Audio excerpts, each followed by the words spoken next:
Hello ছোট ভাইরা, আশা করছি সবাই ভালোই আছো। নামাজের একটা বিরতি দিয়েছিলাম, তো নামাজের বিরতি শেষ। এবার তাহলে চলো আস্তে আস্তে ক্লাসে প্রবেশ করি। বুঝতেই পারছো আজকে পাঞ্জাবি গায়ে আছি।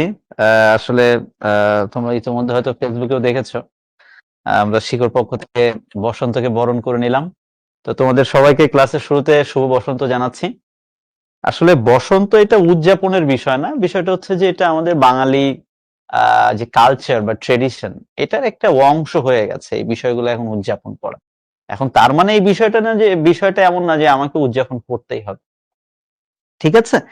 আর উদযাপন করা না করা এটা আমার কাছে খুব একটা সমস্যা মনে হয় না। সমস্যা হচ্ছে যে আমার কাছে মনে হয় যে বছরের সারাদিনই ঈদ। অর্থাৎ কারো যদি মন ভালো থাকে দেখবা যে তার সব সময় ভালো লাগে। আর যদি তার মন ভালো না থাকে তাহলে ওই ঈদের দিনও দেখবা যে ভালো লাগে না। বুঝতে পেরেছো? তো মূল কথা হচ্ছে যেটা, সেটা হচ্ছে যে আমরা এই শুভ দিনগুলোতে আসলে যতটা না আমাদের উদযাপনের, তার থেকে বড় কথা হচ্ছে যে আমরা আহ এই বিষয়গুলোকে কাজে লাগিয়ে আমরা সবকিছুই শুভ করব, সবকিছুই ভালো করব। এবং আমরা যারা এই মুহূর্তে স্টুডেন্ট আছি, পড়াশোনা করছি, আমাদের মূল কাজ হচ্ছে পড়াশোনা করা। আমরা যেভাবে হোক পড়াশোনাগুলোকে আরো সুন্দর করে গুছিয়ে নিব, ঠিক আছে? এই আর কি। আমি যখন তোমাদের মতো ক্লাসে ছিলাম আমি সবসময় চেষ্টা করতাম যে ইংরেজি বছরের প্রথম হোক বা আহ, বাংলা নববর্ষ হোক, আমি সবসময় একটা প্ল্যান থাকতাম যে এবার বছরের শুরুর দিন থেকে পড়াশোনা করব। তো হয়তো হতো না, কিন্তু একটা প্ল্যান করতাম আর কি, ঠিক আছে? তো যাই হোক, আমরা যেহেতু বুঝতেই পারছি আমাদের ক্লাস হচ্ছে মাত্র 1 ঘন্টার একটা ক্লাস আজকে, কিন্তু 1 ঘন্টার ক্লাসে ইতিমধ্যে নামাজের জন্য আমরা 10-15 মিনিট এদিক সেদিক করে ফেলেছি। তো এটা কোনো বিষয় না। আমরা এখন তাহলে আপাতত আমরা মূল ক্লাসে প্রবেশ করছি, এবং ক্লাসের ফাঁকে ফাঁকে আমি কমেন্ট বক্সটা অন করে দিব। আপাতত আমি কমেন্ট বক্সটা একটু অফ করে দিচ্ছি, এবং চলো আমরা মূল ক্লাসে প্রবেশ করি। দেখো, আজকে আমাদের মূল ক্লাসের যে আলোচ্য বিষয় ধ্বনি এবং বর্ণ, এই দুইটা বিষয় কিন্তু অনেক বেশি গুরুত্বপূর্ণ। তোমরা হয়তো ক্লাস 7-এ আছো এখন, এই মুহূর্তে মনে হচ্ছে যে এটা খুব সহজ টপিক বা এটা সেটা। আসলে সহজ টপিক, কিন্তু আমরা একটা কথা মনে রাখবো যে ক্লাস 7 থেকে শুরু করে একেবারে বিশ্ববিদ্যালয়ে ভর্তি পরীক্ষা বা বিসিএস পরীক্ষা পর্যন্ত কিন্তু, হ্যাঁ আমরা আপাতত অফ করে দিচ্ছি, আমরা এই ধ্বনি এবং বর্ণ থেকে কিন্তু পরীক্ষায় প্রশ্ন আসে। তুমি ক্লাস 6-7 থেকে শুরু করে ইউনিভার্সিটি অ্যাডমিশন টেস্ট, এবং তারপরে কি, তারপরে হচ্ছে বিসিএস পরীক্ষা পর্যন্ত প্রত্যেকটা জায়গায় কিন্তু এই টপিক থেকে পরীক্ষায় প্রশ্ন আসে। তো যেহেতু এই টপিক থেকে আহ, পরীক্ষায় প্রশ্ন আসে, আমরা ক্লাস 7-এ থাকা অবস্থায় এই টপিকটা এত ভালোভাবে পড়বো যেন ভবিষ্যতে কোনো ক্লাসের কোনো পরীক্ষায় যেন আমাদের সমস্যা না হয়। আর তার জন্য তোমাদের একেবারেই যে কথাটা আমি বলবো সেটা হচ্ছে খুব মনোযোগ দিয়ে ঘন্টাখানিক সময় একটু আমার কথা শুনতে হবে, না শুনলে কিন্তু হবে না। ঠিক আছে? সবাই সোজা হয়ে বসো। দেখো, আমরা প্রথমে যে বিষয়টা নিয়ে আজকে আলোচনা করব সেটা হচ্ছে ধ্বনি। আমাদের প্রথমে জানতে হবে যে ধ্বনি কাকে বলে, ঠিক আছে? তো আমাদের এত কিছু বোঝার দরকার নেই, আমরা খুব সহজ কথায় সহজভাবে বুঝবো। সেটা হচ্ছে ধ্বনি এর ইংরেজি প্রতিশব্দ বা ধ্বনির ইংরেজি শব্দ হচ্ছে সাউন্ড। এখন সাউন্ড মানে যে ধ্বনি, এটা আমরা জানলাম। এবার আমরা একটু জানার চেষ্টা করি যে আসলে দৈনন্দিন জীবনে আমরা যে এত সাউন্ড বা এত ধ্বনি সৃষ্টি করি, এটা কিভাবে সৃষ্টি হয়, এটা এখন একটু আমাদের জানতে হবে। চলো তাহলে একটু জানার চেষ্টা করি। আমরা সবসময় মনে রাখবো যে যে কোনো সাউন্ড বা ধ্বনি, সেটা উৎপত্তি হয় কোথা থেকে জানো? সেটা উৎপত্তি হয় হচ্ছে এই যে আমাদের ফুসফুস থেকে। অর্থাৎ এই ফুসফুস থেকে তাড়িত হয়ে বা ফুসফুস থেকে উৎপন্ন হয়ে একটা বাতাস আমাদের মুখের ভিতরের বিভিন্ন অঙ্গ প্রত্যঙ্গ, যেটাকে আমরা বলি বাকযন্ত্র, অর্থাৎ বাকযন্ত্র বানানটা ভুল হয়েছে, বাকযন্ত্র, অর্থাৎ ফুসফুস থেকে উৎপন্ন হয়ে একটা বাতাস যখন আমাদের মুখের ভিতরে বিভিন্ন আহ অঙ্গ প্রত্যঙ্গে স্পর্শ হয়ে ঠোঁটের মাধ্যমে যখন সেটা বাইরে আসে, তখন সেটাকে আমরা বলবো ধ্বনি। তো এই যে দেখো আমাদের বইয়ে কত কিছু লেখা আছে, এত কিছু নাটক আমাদের মনে রাখার দরকার নেই। আমরা শুধু একটা কথা মনে রাখবো, যে কোনো ভাষার ক্ষুদ্রতম একক হচ্ছে ধ্বনি। আবার বলছি, যে কোনো ভাষার ক্ষুদ্রতম একক কি? যে কোনো ভাষার ক্ষুদ্রতম একক হচ্ছে এই ধ্বনি। পরীক্ষায় কিন্তু এখান থেকে তোমাদের একটা এমসিকিউ টাইপের কোশ্চেন পরীক্ষায় আসতে পারে। পরীক্ষায় প্রশ্ন আসলো যে ভাষার ক্ষুদ্রতম একক কোনটা? ধ্বনি, বর্ণ, শব্দ, বাক্য। তখন কিন্তু এটা পরীক্ষায় আসলে উত্তর করতে হবে যে যে কোনো ভাষার একটা ক্ষুদ্রতম একক হচ্ছে ধ্বনি। ক্লিয়ার? এটা হচ্ছে প্রথম কথা। তাহলে এই ধ্বনি হচ্ছে একটা ভাষার মূল ভিত্তি। অর্থাৎ আমরা যে কোনো ভাষা, সেটা বাংলা ভাষা হোক, ইংরেজি ভাষা হোক বা পৃথিবীর যে কোনো ভাষা হোক, এই যে কোনো একটা ভাষার মূল ভিত্তি অর্থাৎ ফাউন্ডেশন হচ্ছে এই ধ্বনি বা সাউন্ড। মনে থাকবে, তোমরা এই বিষয়গুলো মনে রাখবা। জাস্ট একবার রিডিং পড়ে যাবা এবং এই যে তথ্যটা আমি দেখো তোমাদের একটু আমার ক্লাসটা যখন করবা তোমরা একটু পারলে বইটা একটু সামনে রেখে পড়বা, ঠিক আছে? ক্লাসটা করবা, তাহলে হবে কি আমি যে যে জায়গাগুলো একটু দাগিয়ে দিব, তখন দেখা যাবে তোমরা একটু দাগিয়ে রাখার চেষ্টা করবা। এবং তোমরা জানো যে আমাদের এই ক্লাসগুলোর কিন্তু পরবর্তীতে রেকর্ডিং থাকে, এবং রেকর্ডিংটা পরবর্তীতে একটু ভালো করে দেখবা। যে যে জায়গাগুলো আমি দাগিয়ে দিচ্ছি, আশা করা যায় পরীক্ষায় ওখান থেকে প্রশ্ন আসার সম্ভাবনা বেশি। বুঝতে পেরেছো? এই যেমন দেখো আমি একটা জায়গা দাগিয়ে দিলাম যে আমরা যে এত ধ্বনি উৎপাদন করি এর মূল উৎস কোনটা? মূল উৎস হচ্ছে ফুসফুস। আমি কিন্তু ইতিমধ্যে বলেছি যে ফুসফুস থেকে উৎপন্ন হয়ে একটা বাতাস আমাদের মুখের ভিতরে বিভিন্ন অঙ্গ প্রত্যঙ্গে স্পর্শ হয়ে যখন বাইরে আসে তখনই সেটা ধ্বনি। তাহলে এই ফুসফুস যদি না থাকতো তাহলে কি কোনোভাবেই আমরা এই ধ্বনি উৎপাদন করতে পারতাম? কোনোভাবেই কিন্তু আমরা এই ধ্বনি উৎপাদন করতে পারতাম না। আমি কি বোঝাতে পেরেছি? অর্থাৎ মূল কথা হচ্ছে ধ্বনি উৎপাদনের মূল উৎস হচ্ছে ফুসফুস। মনে থাকবে। এবার এই ধ্বনিকে আমরা দুই ভাগে ভাগ করতে পারি। আমরা খুব সহজে মনে রাখবো ধ্বনিকে দুই ভাগে ভাগ করা যায়। একটা হচ্ছে স্বরধ্বনি আর একটা হচ্ছে ব্যঞ্জন ধ্বনি। ক্লিয়ার? ওকে। এরপরে আমরা আজকে যেটা বুঝবো সেটা হচ্ছে বর্ণ। খুব মনোযোগ দিয়ে শোনো। আমরা সবসময় মনে রাখবো ধ্বনির লিখিত প্রতীক হচ্ছে বর্ণ। আমি জানি তোমাদের কাছে একটু কঠিন লাগছে, আমি এবার সহজ করে দিচ্ছি। যে কোনো ধ্বনির প্রতীক বা চিহ্নকে আমরা বলবো বর্ণ। সেটা কেমন? যেমন আমি মুখে বলছি অ, এটা কিন্তু একটা ধ্বনি। আমি মুখে বলছি আ, এটা কিন্তু একটা ধ্বনি। দ্য সেম টাইম আমি মুখে বলছি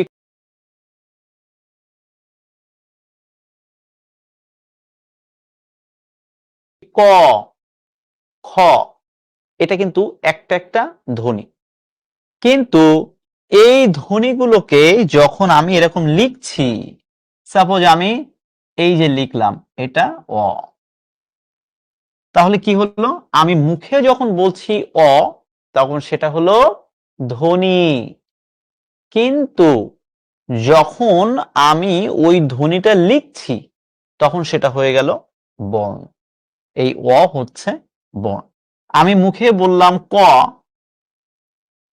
কিন্তু যখন আমি এরকম লিখলাম তখন সেটা হয়ে গেল বর্ণ। আমি মুখে বললাম ত, আর যখন আমি সেটা লিখলাম তখন সেটা হয়ে গেল বর্ণ। আমি মুখে বললাম ম, ধ্বনি, যখন আমি লিখলাম তখন সেটা হয়ে গেল বর্ণ। তাহলে কি হলো কথাটা? খুবই মনোযোগ দিয়ে শোনো, যে যে কোনো ধ্বনির যে প্রতীক, এই প্রতীককে আমরা বলবো হচ্ছে বর্ণ। তোমরা শুনে অবাক হয়ে যাবা, এই যে বিষয়টা আমরা এখন আলোচনা করলাম এইটা ঢাকা বিশ্ববিদ্যালয় অ্যাডমিশন টেস্ট। তার মানে শুনেছো না, ঢাকা ভার্সিটিতে যারা পড়াশোনা করে তাদেরকে সবাই খুব সম্মান করে, কত কিছু বলে, খুব মেরিটরিয়াস। যখন তারা পরীক্ষা দিতে যায় তখন কিন্তু এই ধরনের প্রশ্ন বিশ্ববিদ্যালয়ে অ্যাডমিশন টেস্টে আসে, এবং প্রশ্ন এসেছে এমন যে ধ্বনির লিখিত রূপকে কি বলে। আমি কি বোঝাতে পেরেছি? ধ্বনির লিখিত রূপকে কি বলে? তাহলে দেখো আমি সবসময় তোমাদের এই ছোট ছোট ক্লাসে একটা কথা বলি যে দেখো, কি বলবো, তুমি এখন ক্লাস 6 বা ক্লাস 7-এ তুমি যা যা পড়ছো, বিশ্বাস করো এটা ক্লাস 8-এ লাগবে, 9-এ লাগবে, এসএসসি পরীক্ষায় লাগবে, এইচএসসি পরীক্ষায় লাগবে, ভবিষ্যতে যে কোনো প্রতিযোগিতামূলক পরীক্ষায় কিন্তু এইটা কাজে লাগবে। তো আমার কথা হচ্ছে, যেহেতু এটা কাজে লাগবে সেহেতু আমরা পড়বো না কেন? আমি কি বোঝাতে পারছি তোমাদেরকে? সো এখন ক্লাস 6-7-এ থাকা অবস্থায় তুমি যে জিনিসটা যত ভালোভাবে পড়বা, ভবিষ্যতে প্রতিটা ক্লাসে তুমি ততটাই মানে এগিয়ে থাকবে। এই যেমন ধ্বনির লিখিত রূপে কি বলে? বর্ণ। দেখবা ক্লাস 8-এ উঠে ওই একই জিনিস আছে। তাহলে আমরা ধ্বনি বুঝলাম, বর্ণ বুঝলাম, এরপরে আমরা যেটা বুঝবো এই বর্ণকে, সব বর্ণ মিলে কি হয়? বর্ণমালা হয়। এবং আমরা মনে রাখবো বাংলা ভাষায় এরকম বর্ণমালা রয়েছে, তার মধ্যে স্বরবর্ণ হচ্ছে 11টি আর ব্যঞ্জন বর্ণ হচ্ছে 39টি। পরীক্ষায় প্রশ্ন আসতে পারে বাংলা ভাষায় মোট বর্ণমালা কয়টি? আমরা মনে রাখবো বাংলা ভাষায় মোট বর্ণমালা হচ্ছে 50টি। ক্লিয়ার? পরীক্ষায় প্রশ্ন আসতে পারে স্বরবর্ণ কয়টা, ব্যঞ্জন বর্ণ কয়টা। আমরা মনে রাখবো স্বরবর্ণ হচ্ছে 11টি আর ব্যঞ্জন বর্ণ কয়টা? ব্যঞ্জন বর্ণ 39টি, টোটাল 50টি। ক্লিয়ার? এই যে দেখো আমি যেটা বললাম, স্বরবর্ণের সংখ্যা 11টি। আর এইগুলো যে স্বরবর্ণ, আমার মনে হয় আমরা সবাই চিনি বা জানি, ঠিক কিনা? Thank you. এরপরে আমরা যেটা মনে রাখবো, ব্যঞ্জন বর্ণের সংখ্যা কয়টা? ব্যঞ্জন বর্ণের সংখ্যা 39টা। এইগুলো যে ব্যঞ্জন বর্ণ আমরা সবাই জানি, এটা আমার মনে হয় পড়ানোর কিছু নাই, তোমরা এমনি বুঝবে। তাহলে এখন আমরা ছোট্ট করে একটু কমেন্ট বক্সে একটু অন করে দিচ্ছি। চলো একটু কমেন্ট বক্সে একটু অন করে দিচ্ছি, দেখি তোমরা, আমি 3-4টা প্রশ্ন একটু দিচ্ছি, দেখি এই প্রশ্নগুলো একটু উত্তর করে জানাও আমাকে প্লিজ। তোমরা সবাই একটু কমেন্ট বক্সে একটু উত্তর করে জানাবে। প্রথম প্রশ্ন, ভাষাকে বিশ্লেষণ করলে কয়টি মৌলিক উপাদান পাওয়া যায়? চলো সবাই একটু উত্তর করি প্লিজ। যে কোনো ভাষাকে যখন আমরা বিশ্লেষণ করব কয়টা মৌলিক উপাদান পাবো? চলো তো দেখি এটা পারি কিনা।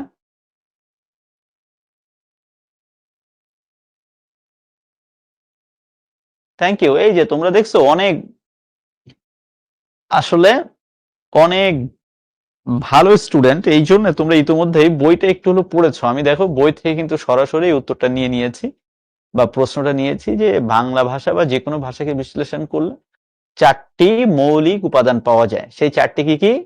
ধ্বনি, বর্ণ, শব্দ এবং বাক্য। পরবর্তী প্রশ্ন, কিসের সাহায্যে ধ্বনির সৃষ্টি হয়? খুবই স্মার্ট একটা কোশ্চেন। আমরা একটু সবাই উত্তর করব যে কিসের সাহায্যে ধ্বনির সৃষ্টি হয়। আমরা সবাই উত্তর করার চেষ্টা করব প্লিজ। আমি কিন্তু এই কথাটা বলেছি তোমাদের ক্লাসে।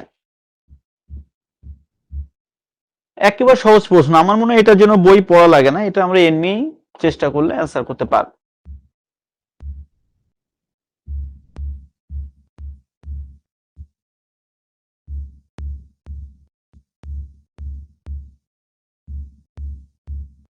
Thank you. আমরা সবাই জানি যে ফুসফুসের সাহায্যেই মূলত ধ্বনির সৃষ্টি হয়, আমরা এটা বলি, কিন্তু আমি জানি তোমরা ম্যাক্সিমাম উত্তর করেছো ফুসফুস। কিন্তু একটা কথা মনে রাখবে যে ফুসফুস থেকে উৎপন্ন হয়, যদি প্রশ্নটা থাকতো যে ধ্বনির সৃষ্টি হয় কিভাবে, সেক্ষেত্রে আমরা উত্তর করতাম ফুসফুস। কিন্তু আমরা, সরি, যে ধ্বনির মানে একেবারে মূল উৎস কোনটা, সেক্ষেত্রে ফুসফুস হতো। কিন্তু ফুসফুস থেকে দেখো, ফুসফুস থেকে উৎপন্ন হয়ে এই যে শ্বাসনালী, তোমার আমার মুখের ভিতরে এত কিছু, এই সবকিছুই তো বাকযন্ত্রের অংশ। ফুসফুস থেকে শুরু করে ঠোঁট পর্যন্ত পুরোটাই বাকযন্ত্র। আর যেহেতু ফুসফুস আছে ঠিক আছে, কিন্তু ফুসফুসের থেকেও তো এখানে বড় অপশন আছে বাকযন্ত্র। এই বাকযন্ত্রেরই একটা অংশ হচ্ছে ফুসফুস। তাহলে এখন উত্তর আমরা কোনটা দিব? অবশ্যই বাকযন্ত্র। কেননা যদি বাকযন্ত্র না থাকতো তাহলে উত্তর হতো ফুসফুস। ঠিক আছে, ঠিক আছে। কিন্তু দেখা গেল যে ফুসফুস বাদে আরেকটা অপশন আছে বাকযন্ত্র, তাহলে অবশ্যই উত্তর সেটা হবে, নো কনফিউশন। সো আমার মনে হয় আমরা বুঝতে পেরেছি যে বাকযন্ত্রের সাহায্যে ধ্বনি সৃষ্টি হয়। পরবর্তী প্রশ্ন, খুবই ছোট একটা প্রশ্ন কিন্তু খুবই স্মার্ট একটা প্রশ্ন, যে বাংলা বর্ণমালায় কতটি বর্ণ রয়েছে? চলো আমরা সবাই একটু অ্যান্সার করবো প্লিজ।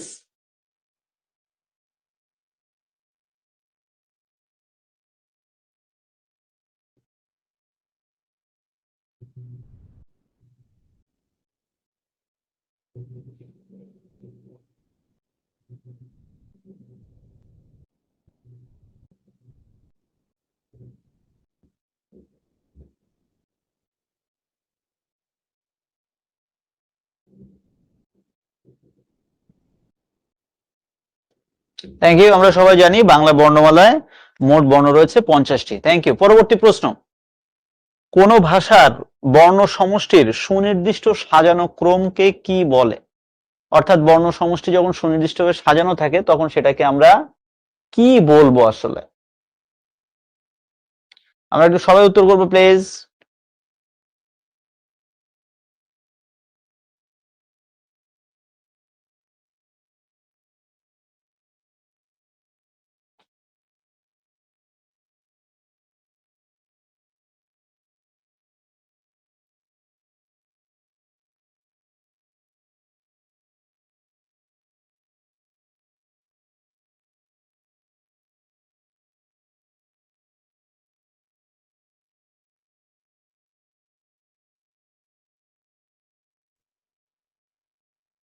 Thank you. কোন ভাষার বর্ণ সমষ্টির সুনির্দিষ্ট সাজানো ক্রমকে বলা হয় মূলত বর্ণমালা। আমরা আরেকটা প্রশ্ন একটু দেখবো, যদিও আমি এটা পড়াইনি কিন্তু আমার মনে হয় যে তোমরা এটা পারবা, কেননা বইয়ে তোমাদের এটা আছে। কোন ভাষার উচ্চারিত শব্দকে বিশ্লেষণ করলে আমরা কতগুলো ধ্বনি পাই, এই কথাটা কে বলেছেন?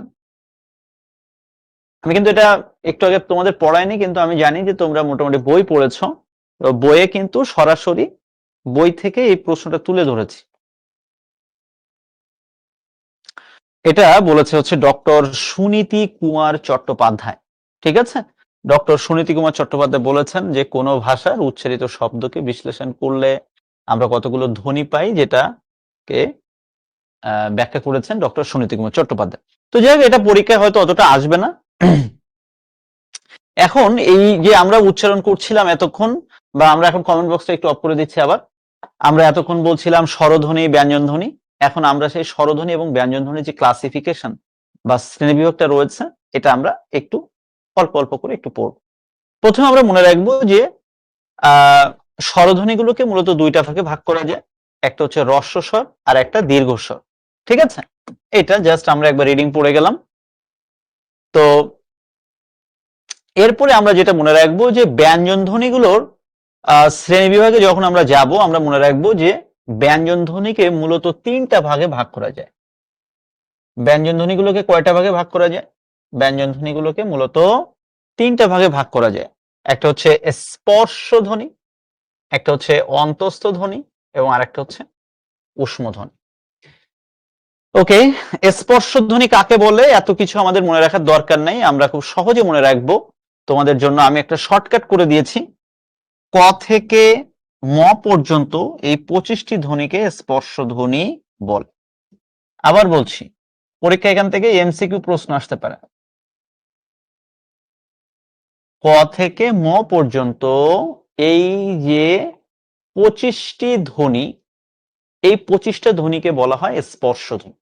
কেন স্পর্শ ধ্বনি তোমার জানার দরকার নেই, পরীক্ষায় প্রশ্ন আসবে স্পর্শ ধ্বনি কয়টা, তুমি উত্তর করে আসবা 25টা, শেষ। পরীক্ষায় প্রশ্ন আসবে স্পর্শ ধ্বনি কোনটা থেকে কোন পর্যন্ত, ক থেকে ম পর্যন্ত, জাস্ট এইটুকু। ক্লিয়ার? Thank you. তাহলে স্পর্শ ধ্বনি হলো কয়টা? 25টা গেল। এরপরে যেটা আমরা মনে রাখবো যে অন্তস্থ ধ্বনি। অন্তস্থ ধ্বনি কয়টা? অন্তস্থ ধ্বনি আমরা মনে রাখবো এই যে অন্তস্থ জ, র, ল এবং অন্তস্থ ব, এইগুলো হচ্ছে, এদেরকে আমরা বলবো অন্তস্থ ধ্বনি। পরীক্ষায় প্রশ্ন আসতে পারে নিচের কোনটি অন্তস্থ ধ্বনি, তখন আমরা সহজে মনে রাখবো যে অন্তস্থ জ, র, ল এবং ব, এগুলোকে আমরা বলবো হচ্ছে অন্তস্থ ধ্বনি। Thank you. এরপরে আমরা যেটা মনে রাখবো সেটা হচ্ছে উষ্ম ধ্বনি। আমরা মনে রাখবো উষ্ম ধ্বনির সংখ্যা হচ্ছে মূলত 4টা।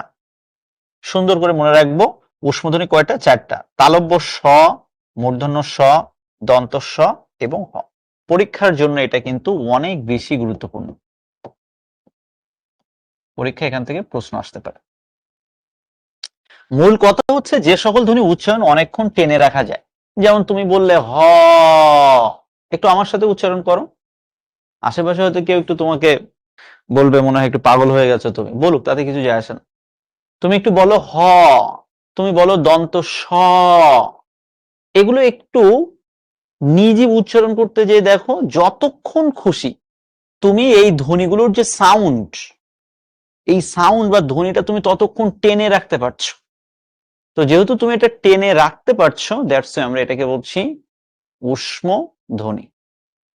কনসেপ্টটা ক্লিয়ার হয়েছে কিনা? অর্থাৎ যতক্ষণ খুশি যেখানে টেনে রাখা যায় সেইগুলোকে আমরা বলি হচ্ছে মূলত উষ্ম ধ্বনি। ক্লিয়ার? Thank you.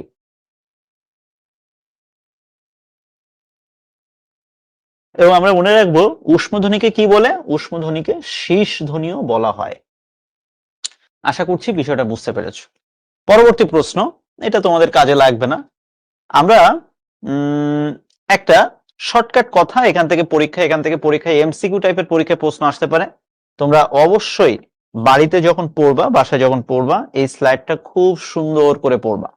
ঠিক আছে? পরীক্ষায় কিন্তু প্রশ্ন আসবে ঠিক এরকম, যে মনে করো যে দন্ত ধ্বনি বা দাঁত থেকে উৎপন্ন ধ্বনি কোনগুলো? আমরা মনে রাখবো ত, থ, দ, ধ, দন্ত ন, ল, দন্ত স। আসল কথা কি, যে সকল ধ্বনিগুলো উচ্চারণ করতে যে দাঁতের সহায়তা ছাড়া উচ্চারণ করা যায় না, সেগুলোকে আমরা বলবো দন্তধ্বনি। দেখবা অনেক সময় আমাদের বাড়িতে অনেক বয়োবৃদ্ধ মানুষ থাকেন, অনেক বয়স্ক মানুষ থাকেন, এবং ওনাদের দিকে তাকিয়ে দেখবা যে তারা অনেক কথা বলতে যে অনেক সময় সঠিকভাবে উচ্চারণ করতে পারে না। একটু খেয়াল করে দেখবা। এবং এটার কারণ কি জানো? এটার কারণ হচ্ছে জাস্ট একটাই। সেই কারণটা হচ্ছে কোনো না কোনো কারণে দেখা যায় অনেক সময় তাদের দাঁত পড়ে গেছে। তো তোমার আমার দাঁত আছে বিধায় কিন্তু আমরা এটার মর্ম বা মূল্যটা বুঝি না। অনেক সময় দাঁত না থাকলেই এই তথ, দধ, দন্তন্য এগুলো উচ্চারণ করতে যে আসলে আমরা ভালো উচ্চারণ করতে পারি না। আর যেহেতু দাঁতের সহায়তা ছাড়া আমরা এটা উচ্চারণ করতে পারি না, দ্যাটস আমরা এটাকে বলছি দন্তধ্বনি। তুমি এই মুহূর্তে তোমার ঠোঁটটা চেপে ধরে প, হ, ব, ভ, ম, এগুলো একটু তোমার ঠোঁটটা চেপে ধরে তুমি বলো তো, একটু বলো না, দেখবা যে এমন বিশ্রী শোনা যাচ্ছে তোমারই শুনতে ইচ্ছা করবে না তোমার কথা। এবং এটাই সত্যি, ঠিক কিনা? ইয়েস। তো এই যে তোমারই শুনতে ইচ্ছা করছে না তোমার কথা, এর মূল কারণ হচ্ছে ঠোঁট ছাড়া আসলে এগুলো উচ্চারণ করা যায় না। দ্যাটস আমরা এগুলোকে বলছি ওষ্ঠধ্বনি। ক্লিয়ার? একইভাবে চ, ছ বর্গীয় জ, ঝ, এগুলো ওই যে মুখের ভিতরে হা করো, একটু হা করে দেখো, মুখের ভিতরে একটা তালু আছে। এই তালুকে আমরা দুইটা ভাগে ভাগ করি, একটা শক্ত তালু আর একটা হচ্ছে নরম তালু। বুঝতে পেরেছো? তো শক্ত তালু, নরম তালু যা হয় হোক, এই যে মুখের ভিতরে যে তালু, অর্থাৎ তালুর সহায়তা ছাড়া যে সকল ধ্বনি উচ্চারণ করা যায় না, তাদেরকে বলা হয় হচ্ছে তালব্য ধ্বনি। ক্লিয়ার? এই তো আমি তোমাদেরকে রিকোয়েস্ট করবো তোমরা এখান থেকে সবই পড়বা, তবে বিশেষ করে দন্ত ধ্বনি, ওষ্ঠধ্বনি, কণ্ঠধ্বনি, তালব্য ধ্বনি, এটা একটু ভালোভাবে দেখে যাবার। ঠিক আছে? Thank you. তাহলে এটা একটু ভালোভাবে দেখে যাও, আর তেমন কিছু লাগবে না। এই যে দেখো আমরা যা যা পড়েছি সেটার ব্যাখ্যা হচ্ছে এখানে দেওয়াই ভাবে। এই যে তালব্য ধ্বনি, যেসব ধ্বনি উচ্চারণ স্থান তালু তাদেরকে তালব্য ধ্বনি বলে। তো এটা কি আমার বই পড়ে মুখস্থ করার দরকার আছে? এই বইয়ে যা লেখা আছে সেটার সামারি এখানে সুন্দর করে দেওয়া আছে। জাস্ট এইটা পড়লেই হচ্ছে, এর বাইরে আর কিছু পড়ার দরকার নেই। ক্লিয়ার? Thank you. তো এর বাইরে আর আমার মনে হয় না তেমন কিছু পড়ার দরকার আছে। আর স্পৃষ্ট ধ্বনি বা স্পষ্ট ধ্বনি যেটা আমি বলছিলাম, বাকিগুলোর দরকার নেই। এইবার এই জায়গাটা আমি এখন তোমাদেরকে এখন খাতায় একটু সুন্দর করে নোট করতে বলবো, তোমরা একটু কষ্ট করে নোট করবা। তার আগে তোমরা একটা কথা মনে রাখবো যে উম, ইয়, মূর্ধন্য দন্তন্য ম, এইগুলোকে বলা হয় হচ্ছে নাসিক্য ধ্বনি। পরীক্ষার জন্য এটা খুবই গুরুত্বপূর্ণ। তুমি তোমার নাকটা চেপে ধরে এই ধ্বনিগুলো একটু উচ্চারণ করো, দেখবা তুমি কোনোভাবেই এটা উচ্চারণ করতে পারবা না। নাকটা চেপে ধরো, চেপে ধরে বলো তো ম, ইয়, দেখবা খুবই বিশ্রী শোনা যাবে।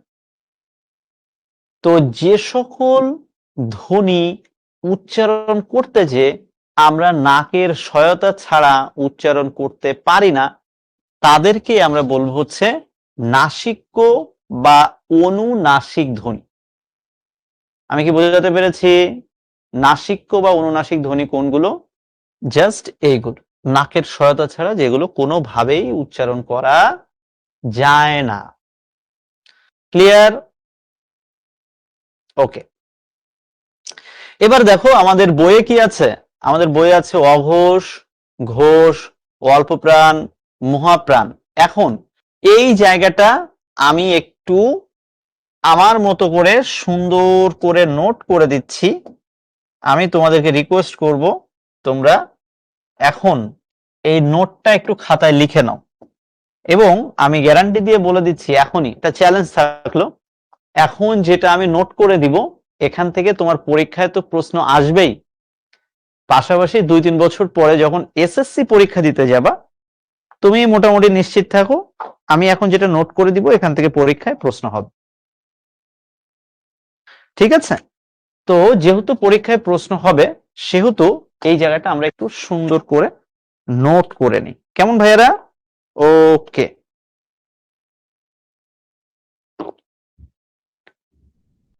অসংখ্য ধন্যবাদ। 10 মিনিট পরে এসে কমেন্ট বক্স অন করে দিব আমি।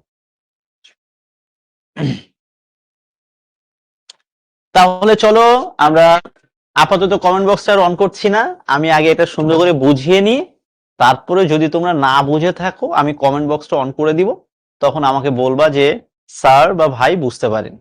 ঠিক আছে?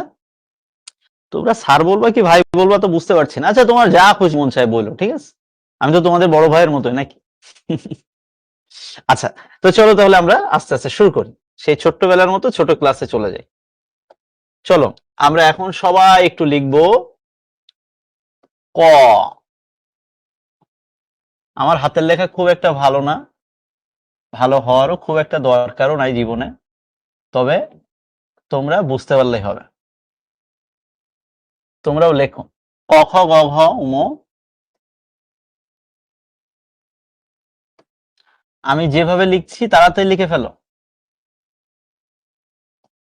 আমি কিন্তু তোমাদেরকে ক্লাসের শুরুতে বলেছিলাম আমার ক্লাসে সবসময় কিছু জায়গা নোট করে রাখবা, এটা ভবিষ্যতে কাজে লাগবে। এই যেমন এখান থেকে প্রতি বছর এসএসসি পরীক্ষায় প্রতি বছর 1-2টা প্রশ্ন থাকে।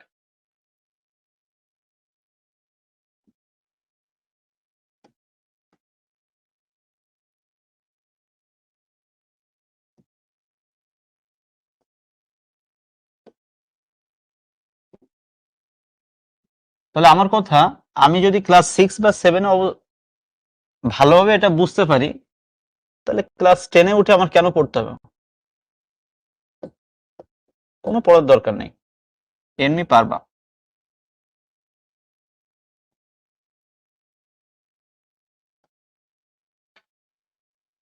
এই যে ক থেকে শুরু করে ম পর্যন্ত আমরা কিন্তু ক্লাসের শুরুতে আজকে একবার পড়েছিলাম, ক থেকে ম পর্যন্ত এই 25টা কি স্পর্শ বর্ণ। এখন আপাতত আমরা ওই নাটকে পড়ে যাচ্ছি। আমরা যেটা মনে রাখবো, আমরা সুন্দর করে এইগুলোর একটা, এই কলামগুলোর একটা একটা নাম দিই।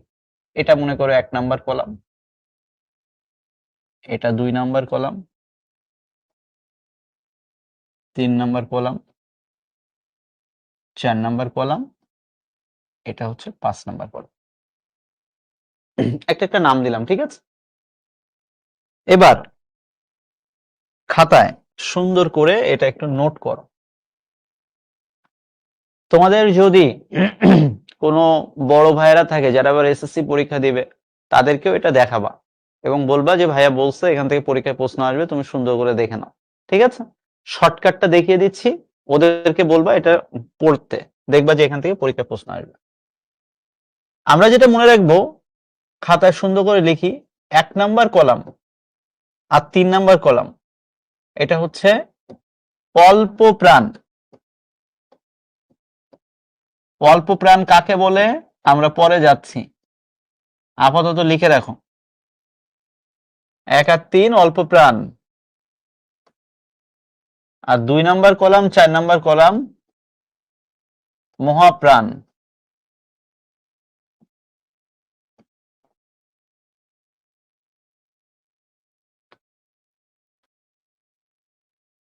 বইয়ে সবই আছে, কিন্তু বইয়ের কথা পড়তে আমাদের খুব কষ্ট হয়, এই জন্য আমরা এখান থেকে পড়ছি।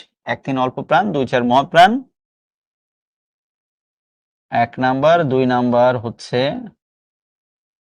অঘোষ,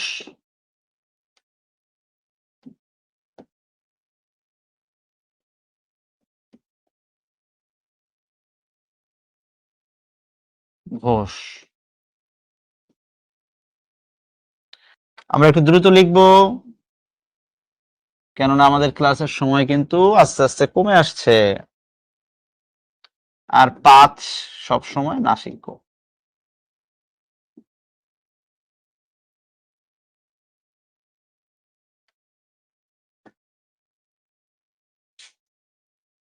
আমরা একটু দ্রুত লিখেছি এটা, এবং আমি আবারও বলে দিচ্ছি, এই 1 নাম্বার কলাম আর এই 3 নাম্বার কলামে যা যা আছে সব হচ্ছে অল্প প্রাণ।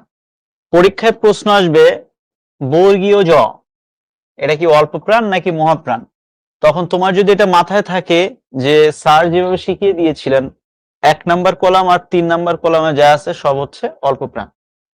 একইভাবে পরীক্ষায় প্রশ্ন এসেছে, মনে করো যে থ, এটা কি মহাপ্রাণ নাকি অল্প প্রাণ? তখন তুমি মনে রাখবা এই 2 নাম্বার কলাম এবং এই 4 নাম্বার কলামে যা যা আছে সব হচ্ছে মহাপ্রাণ। তাহলে আমি শর্টকাট কি লিখে দিলাম, 1 3 অল্প প্রাণ, 2 4 মহাপ্রাণ। তোমাদের বই পড়েই দেখবা এই কথাটাই তোমাদের বইয়ে লেখা আছে, জাস্ট বইটা একটু পড়তে হবে। এই যে দেখো, প্রত্যেক বর্গের মহাপ্রাণ দ্বিতীয় এবং চতুর্থর উচ্চারণ হচ্ছে মহাপ্রাণ। তাহলে এখানে লেখা দ্বিতীয় আর চতুর্থ, আর আমি কি লিখে দিছি, 2 নাম্বার 4 নাম্বার কলাম মহাপ্রাণ, শেষ। তার মানে কি, ওই বইয়ের কথাটাই কিন্তু আমি লিখে দিয়েছি জাস্ট আমার মতো করে। তো তোমরা যদি আমার মতো করে লেখা এই কথাটা বুঝতে পারো, বইয়ের লেখা অটোমেটিক ভাবে বুঝবে। আর যদি আমার কথা না বুঝতে পারো, দিন রাত বই পড়ে ছিঁড়ে ফেললেও বুঝবা, সোজা কথা। এরপরে যেটা 1 নাম্বার কলাম আর 2 নাম্বার কলাম, এই পরপর এই দুটো কলাম, এই দুইটা কলাম পুরোটাই অঘোষ। অঘোষ কাকে বলে আমাদের জানার দরকার নেই। পরীক্ষায় প্রশ্ন আসবে খ, এটা কি ঘোষ নাকি অঘোষ? আমরা একটু কমেন্ট বক্সটা অন করে দিয়ে যাই, আমরা কমেন্ট বক্সটা একটু অন করে দিই। পরীক্ষায় প্রশ্ন আসলো খ, এটা ঘোষ নাকি অঘোষ?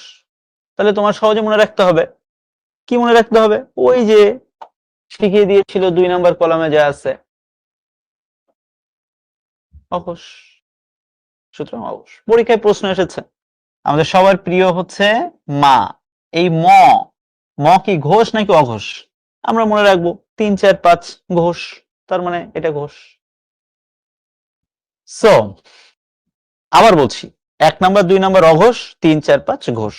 আর একটু মনে করে দেখো তো, এইগুলো, এই 5 নাম্বার কলামটা কি হয়, 5 নাম্বার কলামটা পুরোটাই নাসিক্য। কেন নাসিক্য? কেননা নাকের সহায়তা ছাড়া এটা বলাই যায় না। তাহলে এবার একটু আমাকে কমেন্ট বক্সে সবাই একটু জানাও তো, এই যে আমি অল্প প্রাণ, মহাপ্রাণ, ঘোষ, অঘোষ আর নাসিক্য বুঝালাম, সবাই একটু কমেন্ট বক্সে জানাও তো বুঝতে পেরেছো কিনা সবাই।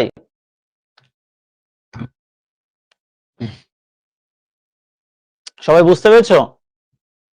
এবং তোমাদেরকে আমি বলবো যে এই জায়গাটা সুন্দর করে নোট করে রাখো বা একটা স্ক্রিনশট দিয়ে রাখো।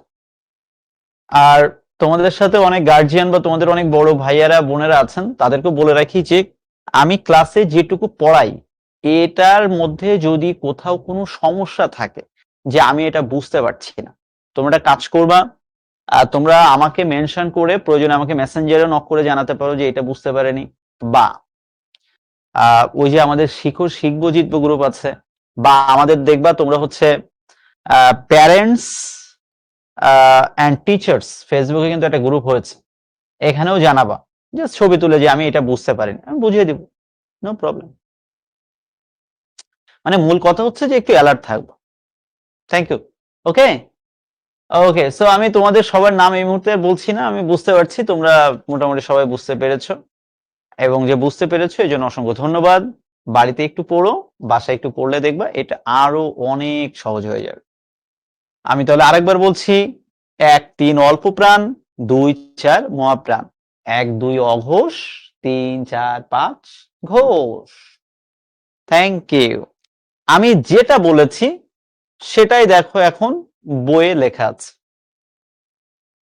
দেখো আমি যা বলছি বইয়ে ঠিক তাই। তাহলে আমার কথা হচ্ছে, আমার কথা কি, আমি এটা এমন ভাবে পড়বো যেন আমি পরীক্ষা আসলে উত্তর করতে পারি। আচ্ছা, এখন পরীক্ষায় প্রশ্ন আসতে পারে পরাশ্রয়ী বর্ণ। আমরা মনে রাখবো বাংলা ভাষায় পরাশ্রয়ী বর্ণ রয়েছে 3টা: অনুস্বার, বিসর্গ এবং চন্দ্রবিন্দু। এগুলো কেন পরাশ্রয়ী বর্ণ? এগুলো এই জন্যই পরাশ্রয়ী বর্ণ, এরা সবসময় দেখবো অন্যের উপর ভর করে চলে। যেমন আমি বললাম চাঁদ, চাঁদ কেন আসে না আমার ঘরে। এই যে চাঁদ বানানে দেখো চয়ের উপরে ভর করে আছে চন্দ্রবিন্দু। তারপর আমি বললাম দুঃখ, দেখো এই যে মাঝখানের যে বিসর্গ, দেখো সবসময় দুইটার মাঝখানে ভর করে আছে। দ্যাটস ওয়াই পরের উপরে যেহেতু ভর করে থাকে এই জন্য আমরা এটাকে বলি পরাশ্রয়ী বর্ণ বা পরাশ্রয়ী ধ্বনি। ক্লিয়ার? Thank you. আশা করছি বিষয়টা বুঝতে পেরেছো। এটা আমার মনে হয় যে তোমরা একবার রিডিং পড়ে যাও, একবার রিডিং পড়ে গেলে পারবা, এটা তেমন কঠিন কিছু না। আর কঠিন লাগলেও এখান থেকে পরীক্ষায় প্রশ্ন আসবে না, ঠিক আছে? ওই ধ্বনির উচ্চারণ, অধ্বনির উচ্চারণ এগুলো পরীক্ষায় প্রশ্ন আসে না, এটা আহ অতটা ইম্পর্টেন্ট না, আপাতত আমরা ওটাকে স্কিপ করছি। সো এবার তাহলে চলো আমরা একেবারে মোটামুটি ক্লাসের শেষ পর্যায়ে চলে এসেছি। আমরা এখন ছোট্ট করে, হ্যাঁ আমাদের কমেন্ট বক্স অন আছে, নো প্রবলেম। আমরা এখন এই 5-6টা প্রশ্ন, এই সর্বশেষ যে টপিকগুলো পড়লাম, আমরা এটার উপর ভিত্তি করে কোশ্চেন গুলো একটু সলভ করি। ওরে বাবা, একজন বলছে আপনার গানের ভক্ত হয়ে গিয়েছে। আমি তো গানই গাইলাম না রে ভাই, কখন ভক্ত হয়েছে? ঠিক আছে, সমস্যা নেই। আমরা এই কোয়ার্টারের শেষে একদিন সবাই মিলে একটা সাংস্কৃতিক সন্ধ্যার আয়োজন করব, ঠিক আছে? আমি গান গাইবো, তোমরা কবিতা আবৃত্তি করবা, বা অন্য কিছু, বা এরকম কিছু, হ্যাঁ সবাই মিলে আমরা কিছু একটা করব। আসলে এগুলো তো আমাদের সংস্কৃতির অংশ, তাই না? এগুলোকে একেবারে তুমি বাদ দিয়েও চলতে পারবা না। তবে আমরা সবকিছুই করব, পড়াশোনা করব, আহ নিজেদেরকে সুস্থ স্বাভাবিক রাখার জন্য খেলাধুলাও করব, সাংস্কৃতিক চর্চাও করব, সবকিছুর মধ্য দিয়ে নিজেকে ডেভেলপ করতে হবে, ঠিক আছে? আমরা সবকিছুর মধ্য থেকে ভালোটা নেওয়ার চেষ্টা করব, খারাপ কোনো কিছু নিব না আর কি, কেমন? তো চলো তাহলে পরীক্ষার প্রশ্ন, উচ্চারণ স্থান অনুসারে স্পর্শধ্বনিকে কয়টি ভাগে ভাগ করা হয়েছে? চলো তো দেখি। ওরে বাবা, তোমরা তো অলরেডি অ্যান্সার করেই ফেলেছো। Thank you very much. I have got the answer. এবং আমরা সবাই জানি যে 5 ভাগে ভাগ করা যায়। কোনটা সেই 5 ভাগ? কণ্ঠধ্বনি, তালব্যধ্বনি, মূর্ধন্যধ্বনি, দন্তধ্বনি আর ওষ্ঠধ্বনি। ক্লিয়ার? Thank you. পরবর্তী প্রশ্ন। No no no, thank you. কোন স্বরধ্বনি উচ্চারণের সময় কম লাগে? চলো তো দেখি, সময় কম লাগে কোনটা উচ্চারণ করতে যে? একেবারে সহজ প্রশ্ন।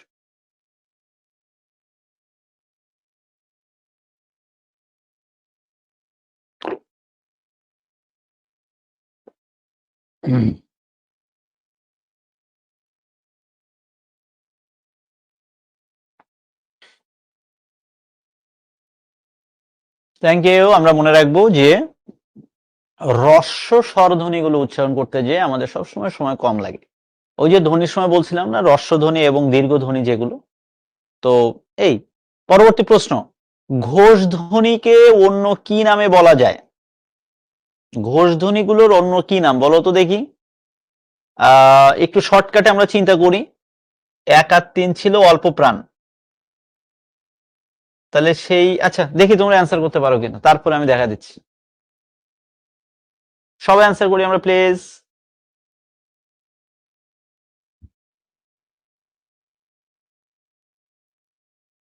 Thank you very much, I have got the answer. আচ্ছা, এখন আমি এটা একটু বুঝিয়ে দিচ্ছি। এখানে বোঝানোর কিছু নাই, তোমাদের বইয়ে লেখা আছে, দেখবা যে ঘোষ ধ্বনিগুলোকে আরেকটা নাম আছে যেটাকে বলে নাদ ধ্বনি। আমি এটা ক্লাসে বলিনি, কারণ আমি জানতাম পরে একটা প্রশ্নে এটা আমরা পাবো। তো যাই হোক, এটা পরীক্ষায় হয়তো প্রশ্ন আসবে না, পরীক্ষায় প্রশ্ন আসতেও পারে, নাও আসতে পারে এটা। তবে পরীক্ষায় কিন্তু প্রশ্ন আসবে, মনে করো যে ঘোষ ধ্বনির নিচের কোনটি। ঠিক আছে।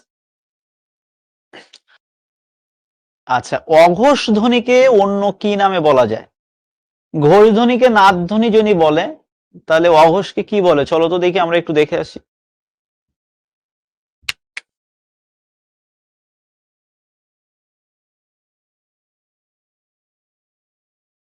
Thank you. আমরা মনে রাখবো যে অঘোষ ধ্বনিকে আমরা বলবো শ্বাস ধ্বনি। Thank you. এটা কিন্তু সরাসরি তোমাদের বই থেকে নেওয়া হয়েছে। আশা করছি তোমরা বুঝতে পেরেছো। পরবর্তী প্রশ্ন, and the last question for you.